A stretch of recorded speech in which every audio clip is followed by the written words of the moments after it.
জম্মু কাশ্মীর জঙ্গি হামলা প্রসঙ্গ। ভারত শাসিত জম্মু কাশ্মীরে পর্যটকদের ওপর জঙ্গি হামলার ঘটনায় সেখানে নিরাপত্তা ব্যবস্থা জোরদার করা হয়েছে। হামলার পর সৌদি আরব সফর সংক্ষিপ্ত করে দেশে ফিরলেন ভারতের প্রধানমন্ত্রী নরেন্দ্র মোদী। আজ দিল্লিতে ক্যাবিনেট কমিটি অন সিকিউরিটির জরুরি বৈঠকে সভাপতিত্ব করবেন তিনি। সেখানে কাশ্মীর পরিস্থিতি নিয়ে বিস্তারিত আলোচনা হবে। ভারতীয় সংবাদ মাধ্যমগুলো বলছে, ভয়াবহ এই হামলার দায় স্বীকার করেছে স্থানীয় বিচ্ছিন্নতাবাদী সংগঠন টিআরএফ। জানা যায়, গোষ্ঠীটি 2019 সালে তাদের কার্যক্রম চালু করে। এদিকে পর্যটকদের উপর হামলার ঘটনায় ভারতের প্রধানমন্ত্রী নরেন্দ্র মোদীকে ফোন করে নিন্দা ও সমবেদনা জানিয়েছেন যুক্তরাষ্ট্রের প্রেসিডেন্ট ডোনাল্ড ট্রাম্প।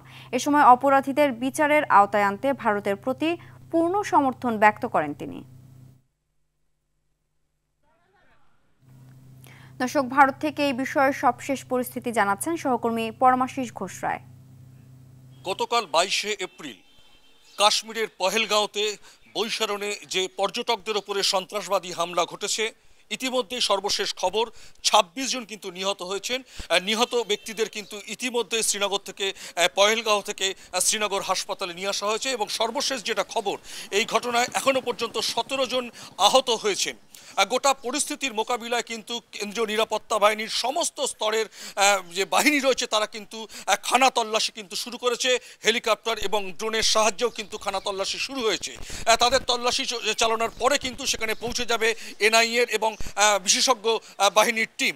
এই ঘটনায় কিন্তু ইতিমধ্যেই গতকাল রাতেই কিন্তু স্বরাষ্ট্রমন্ত্রী অমিত শাহ, কেন্দ্রীয় স্বরাষ্ট্রমন্ত্রী অমিত শাহ সেখানে পৌঁছে গিয়ে নিরাপত্তা বাহিনীর সঙ্গে মধ্যরাতেই জরুরি বৈঠক করেছেন এবং সৌদি আরবের সফররত প্রধানমন্ত্রী নরেন্দ্র মোদী সেখানকার সফর কাটছাট করে আজ ভোরেই কিন্তু দিল্লিতে পৌঁছেছেন।